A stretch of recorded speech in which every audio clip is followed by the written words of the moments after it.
The Skelly Oil Company presents Captain Midnight.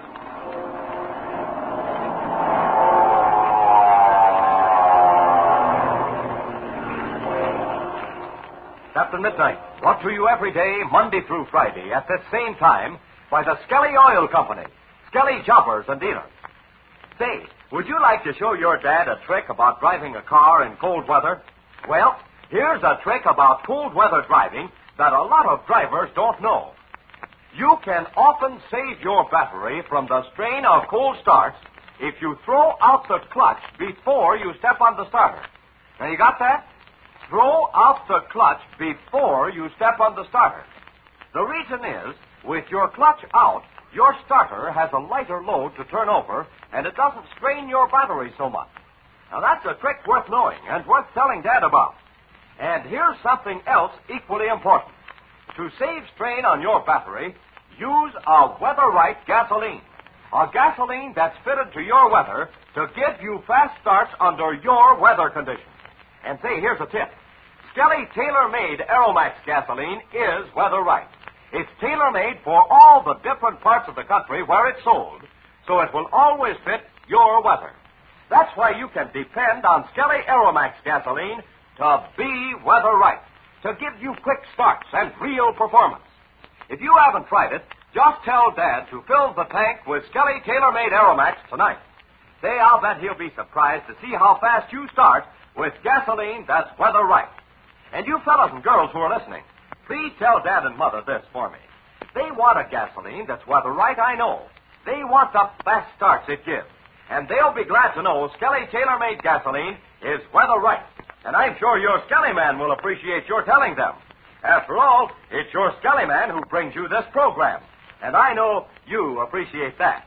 So tell Dad or Mother tonight how Skelly tailor-made Aeromax gasoline is weather-right to give fast starts in your family car. And now to Captain Midnight. The famous pilot, together with Chuck Ramsey and Senor Pareda, and the latter's daughter, Dolores, are waiting in the dark underground passageway beneath the Pareda Hacienda.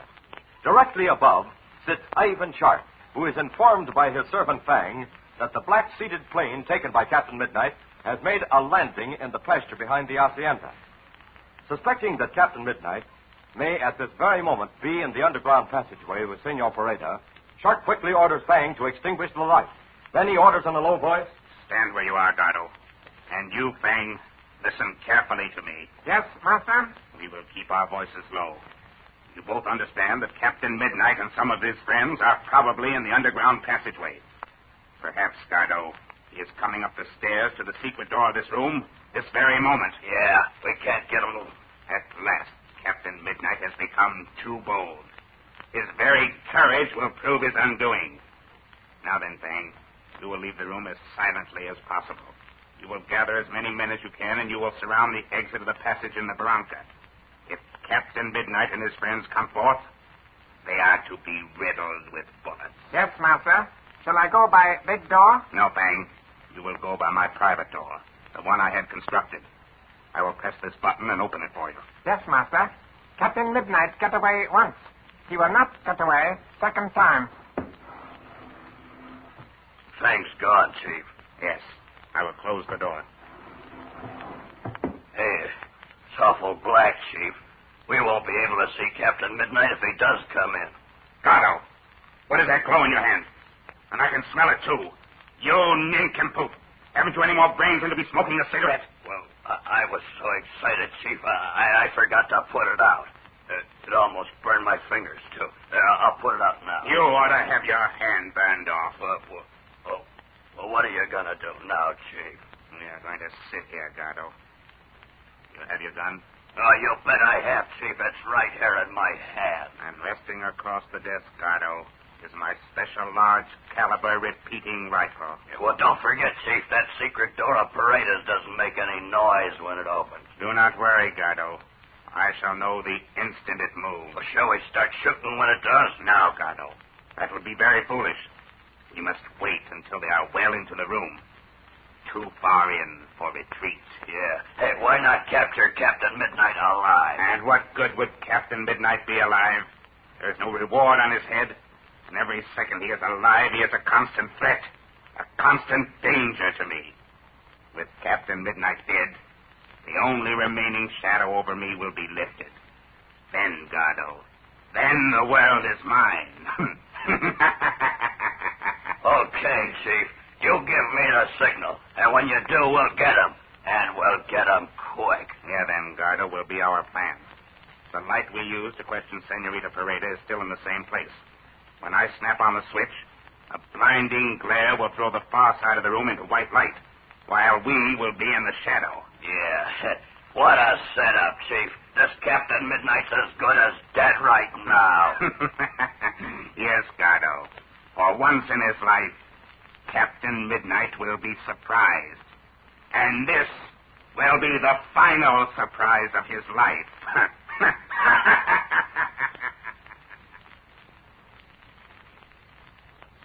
And now we go to a different scene, which is taking place almost directly below. In the passageway leading to the stairs, standing in utter darkness, are Dolores Pareda, her father, Captain Midnight, and Chuck Ramsey. They are talking in low tones. Listen as Senor Pareda says. But, Captain Midnight, you do not know the way to the stairs. I had better go with you. This passage leads directly to the stairs, doesn't it, senor? Si, senor. Are there any other passages leading away from this one? No, mi amigo. Not between here and the stairs. Well, we can't miss them then. Come on, Chuck, let's go. But the lever, mi capitan. The lever which opens the secret door. You will not be able to find it. Yeah, I think I can find it all right, senor. But tell me exactly where it is. It would be better if I go with you. See me, Capitan. Senor Juan will show you the way. I have been in darkness before. I can wait here alone. No, senorita, no. Your father will stay here with you. He has been through enough danger. Chuck and I will attend to this. You are the very brave man, senor. I will explain to you about the lever, senor. Yes, tell me where it is. You will go up the stairs, and when you arrive at the top, you will run the hand along the wall upward, but close to the door. I see. The wall, it is very rough, but you will feel something which will stick out of the wall about 2 inches. Yes? It is a small metal rod, round like a pencil. You must pull that out. Mm-hmm. I understand, senor. But how far must it be pulled out? Only about 1 inch, senor. Then the door, it will open silently. I see. Now then, tell me this. If we have to come back, how do we close that door? To close the door, senor, you have only to press the lever in again. Oh, I understand. All right. I guess we're ready. But, Senor Juan, suppose these brave Americanos, suppose they do not come back to us. Don't worry, senorita. We'll come back. But if we shouldn't, you will have to use your own judgment, Senor Pareda. Do not worry about us, mi capitan. This Iron Shark, he will never take us alive. I understand what you mean, senor. But that won't be necessary. Come on, Chuck. Okay, Red. Good luck, mi amigos. We will pray for you. Careful now, Chuck. We should be close to the foot of the stairs. Hadn't we better switch on the light? No, Chuck, no. Don't forget, Ivan Shark knows the secret of this hidden door, too. He knows how to open it from the inside. Gosh, Red, it could be open right now. That's why we can't switch on the light. Oh, Jiminy Crickets, what's that? I hit the lower step, Chuck. We're right in front of the stairs. Sure. I can feel them now. All right. Now we're going up. I'll go first. You follow me. Have you got your gun where you can get your hand on it? I've got it right in my hand. No. Don't carry it there. You might stumble and trip and fire it accidentally. That'll be fatal. Okay, Red. I'll put it right in my hip pocket. That's the place. All right. Come on now. And when you come up the stairs, lean forward, feel your way with your hands. That way you'll be able to gauge the steps. There'll be less danger of making any noise. Okay, Red. Are you coming, Chuck? All right, Red. I'm just behind you. All right. We're almost to the top. We ought to be. We've gone up several steps. Wait a minute. I'm at the top step, Chuck. Are you ready to open the door? No, I haven't found the lever yet. I've got my hand on the wall here. Sure rough, just as the senor said. Oh, wait. Here it is. What are we going to do after the door opens? Shall we step into the library? No, Chuck. That's why I haven't opened the door yet. It'd be the worst thing in the world to step out into that room. Don't forget, the most dangerous man in the world may be in there waiting for us. Gosh, what are we going to do? Now, listen to me. I'm going to open the door, and we're going to wait. You keep your hand on me, and don't you move unless you feel that I'm moving. I understand, Red. All right, now then. I'm going to pull the lever and open the door. Are you ready? Go ahead. All right.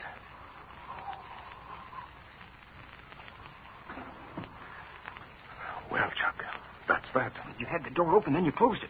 What's the matter? Plenty's the matter. Didn't you smell cigarette smoke? Somebody's been smoking in that library very recently. Maybe somebody was smoking in there, but they've gone away now. Mm-hmm. That's what we'd like to believe. But we're not going to jump from the frying pan into the fire. Gosh, Red, we can't very well step into that room if somebody's there. No, of course not. That'd be suicide, and here's why. When I opened the door, the library was dark. If somebody is in there, they're sitting with the lights out.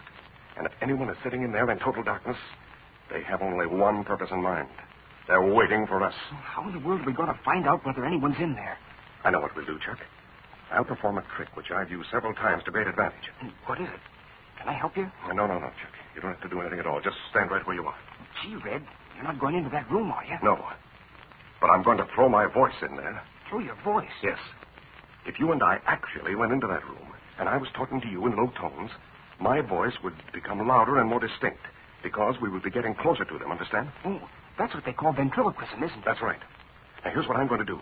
I'm going to open the door, then I'm going to keep throwing my voice farther and farther into the room, so that if anyone is in the library waiting for us, something will happen. Okay, Red. As Senor Brady explained it, there's a screen in front of this door. That fact will be in our favor. All right, now? Are you ready? All set, Red. Good. Stand still. Don't make a sound, because I'm going to open the door. And this time I won't worry about the noise. Hold it, Red. Suppose nothing happens.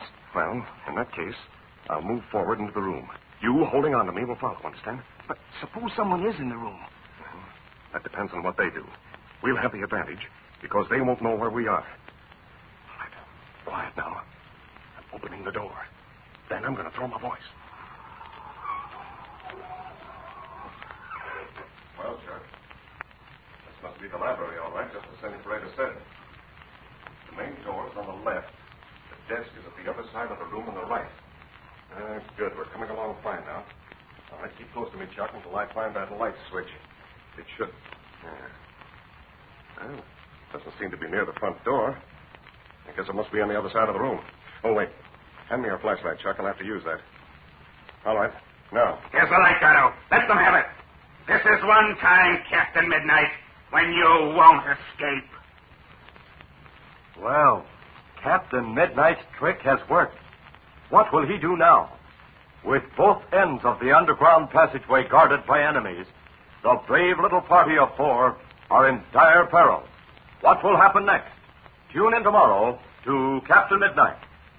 Say, is tomorrow Thanksgiving Day where you are living? Well, in some states it is, and in some states it isn't, you know. Well, here's hoping you have a swell Thanksgiving whenever you celebrate it. But if you do have a holiday tomorrow, remember this. It's a good time to have Dad drive over to your Skelly service station. First, to fill that tank with Skelly tailor-made Aeromax gasoline, the wide-awake gasoline that's weather-right for your car. Then, if he needs oil, remind him to change over to Skelly Tagoline Winter Oil, tailor-made for easy starting in cold weather. But here's another thing. Have you joined Captain Midnight's new 1940 Flight Patrol? It doesn't cost a penny, you know. You just speak to your Skelly man, and he'll give you your Flight Patrol card, and he'll send right in for your free spinning propeller Medal of Membership. There's plenty of swell fun ahead for every member. So if you haven't joined up, see your Skelly man about it right away. Now, don't forget to tune in again tomorrow, same time, same station, for further transcribed adventures of Captain Midnight, brought to you by the Skelly Oil Company, Skelly Jobbers and Dealers.